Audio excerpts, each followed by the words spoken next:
മലയാള cinema industry എന്ന നിലയിൽ വളർച്ചയുടെ പടവുകൾ ഓടിക്കേറിയ വർഷമായിരുന്നു ഇത്. മാർക്കറ്റ് വലിപ്പത്തോതിൽ വികസിക്കുന്നതിനൊപ്പം അതിന് തക്ക ഉള്ളടക്കങ്ങളും നൽകാനാകുന്നു എന്നതാണ് മോളിവുഡിന്റെ ഇന്ത്യയിലെ മറ്റ് സിനിമാ വ്യവസായങ്ങളിൽ നിന്ന് വേറിട്ട് നിൽക്കുന്നത്. മറുഭാഷ പ്രേക്ഷകർക്കും കണക്ട് ചെയ്യാവുന്ന ലോക സിനിമ പോലുള്ള ചിത്രങ്ങൾ മലയാള സിനിമയുടെ സാധ്യതകൾ തുറന്ന് പുതിയ ലോകമാണ് തുറന്നു കൊടുത്തത്. കേരളത്തിന് പുറത്ത് ഇതര സംസ്ഥാനങ്ങളിൽ മറുഭാഷാ ചിത്രങ്ങൾ ഇപ്പോൾ മലയാള സിനിമകൾ പ്രേക്ഷകർ തിയേറ്ററിൽ പോയി കാണാറുണ്ട്. ഒപ്പം ഒരു കാലത്ത് വിദേശ മാർക്കറ്റ് എന്ന ഗൾഫ് മാത്രമായിരുന്ന സാഹചര്യത്തിൽ നിന്ന് മലയാളികൾ ഉള്ളിടത്തെല്ലാം മലയാള സിനിമ റിലീസ് ചെയ്യുന്ന അവസ്ഥയിലെത്തി. 2026 മലയാള സിനിമയെ സംബന്ധിച്ച് വലിയ പ്രതീക്ഷ പകരുന്ന വർഷമാണ്. വലിയ വിജയസാധ്യതയുള്ള വേറിട്ട ഉള്ളടക്കമുള്ള ഒരു നിര ചിത്രങ്ങൾ തന്നെ അടുത്ത വർഷം പ്രേക്ഷകരെ തേടിയെത്തും. അതിൽ പ്രധാനപ്പെട്ട ചിലത് ഏതൊക്കെയാണെന്ന് നോക്കാം. ദൃശ്യം 3 ഇന്ത്യൻ സിനിമ കാത്തിരിക്കുന്ന മലയാളത്തിലെ റിലീസ്. ഡയറക്റ്റ് OTT റിലീസായ രണ്ടാം ഭാഗത്തിന് തരാൻ കഴിയാതെ പോയ വൻ ബോക്സ് ഓഫീസ് വിജയം ലക്ഷ്യം വെക്കുന്ന സിനിമ പോസിറ്റീവ് അഭിപ്രായം വന്നു കഴിഞ്ഞാൽ കളക്ഷൻ പ്രവചിക്കാനാവാത്ത ചിത്രമായി മാറും.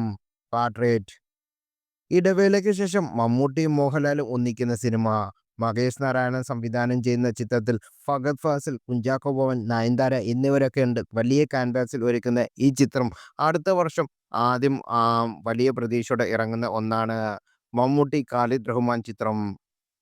ഉണ്ടയ്ക്ക് ശേഷം മമ്മൂട്ടിയും ഖാലിദ് റഹ്മാനും ഒന്നിക്കുന്ന ചിത്രം.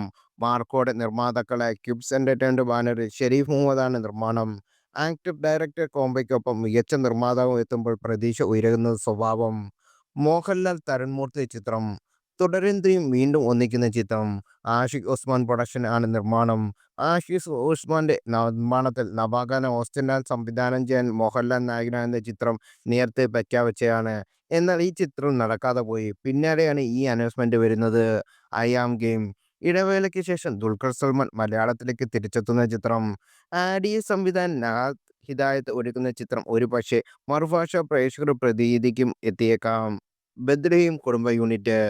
സർവമായുടെ വൻ തിരിച്ചുവരവ് നടത്തിയ നിവിൻ പോളിയുടെ ഏറെ കൗതുകമുണർത്തുന്ന പ്രോജക്റ്റ്. പ്രേമലവും തണ്ണീർമത്തൻ ദിനവും ഒക്കെ ഒരുക്കിയ ഗിരീഷ് ഏടിയാണ് സംവിധാനം. നിർമ്മാണം ഭാവന സ്റ്റുഡിയോസും. ഖലീഫ വൈശാഖിന്റെ സംവിധാനത്തിൽ പൃഥ്വിരാജ് നായകനാകുന്ന ചിത്രം. മഞ്ഞലോകത്തിന്റെ പശ്ചാത്തലത്തിൽ അതിന്റെ കച്ചവടത്തെയും അധോലോകത്തിന്റെയും കഥ പറയുന്ന ചിത്രം. രണ്ടാം ഭാഗത്തിൽ മോഹൻലാൽ ആയിരിക്കും നായകൻ. ഖലീഫിൽ അദ്ദേഹം അതിഥി വേഷത്തിലും എത്തും. അതിരടി ബേസിൽ ജോസഫ്, ടൊവിനോ തോമസ്, വിനീത് ശ്രീനിവാസൻ എന്നിവരെ കേന്ദ്ര കഥാപാത്രമാക്കി നവാഗതനായ അരുൺ അനിരുദ്ധൻ സംവിധാനം ചെയ്യുന്ന ചിത്രം. ഒരു മാസ് കളർഫുൾ ക്യാമ്പസ് ആയിരിക്കും ചിത്രം. ബാലൻ മഞ്ഞുമൽ ബോയ്സിന് ശേഷം ചിദംബരം സംവിധാനം ചെയ്യുന്ന ചിത്രം. വിജയുടെ അവസാന ചിത്രം. ജനനായകൻ ഉൾപ്പെടെ നിർമ്മിക്കുന്ന കന്നഡയുടെ പ്രശസ്ത ബാനറായ KVN പ്രൊഡക്ഷനാണ് ഈ ചിത്രത്തിന്റെ നിർമ്മാണം. ചിത്രത്തെ വിവരങ്ങളൊന്നും പുറത്തു വന്നിട്ടില്ല. കത്തനാർ വർഷങ്ങളായി മലയാളത്തിൽ മറ്റൊരു ബിഗ് ബജറ്റ് ചിത്രം. വർഷങ്ങളായി പ്രേക്ഷകർ ആകാംക്ഷയോടെ കാത്തിരിക്കുന്ന ചിത്രത്തിൽ കടമറ്റത്ത് കത്തനായി എത്തുന്ന ജയസൂര്യ. സംവിധാനം റോജിൻ തോമസ്. ആട് 3 പ്രേക്ഷകർക്കിടയിൽ വലിയ ഫാൻ ഫോളോവേഴ്സ് ഉള്ള ജയസൂര്യ കഥാപാത്രം. ഷാജി പാപ്പനും പിള്ളേരും ഇടവേളയ്ക്ക് ശേഷം വീണ്ടും എത്തുന്നു. സംവിധാനം മിഥുൻ മാനുവൽ തോമസ്. പള്ളിച്ചട്ടമ്പി ടൊവിനോ തോമസ്, കയാതു ലോഹർ എന്നിവരെ പ്രധാന കഥാപാത്രങ്ങളാക്കി ഡിജോ ജോസ് ആന്റണി സംവിധാനം ചെയ്യുന്ന ചിത്രം. കേരളത്തിൽ 1950-60 കാലഘട്ടത്തിൽ നടക്കുന്ന കഥയാണ് ചിത്രം പറയുന്നത്. ടിക്കി ടാക്ക ആസിഫ് അലിയുടെ ആക്ഷൻ അവതാരം കാണാനാകുന്ന പ്രതീക്ഷിക്കുന്ന ചിത്രം. കള ഒരുക്കിയ രോഹിത് VSന്റെ സംവിധാനം.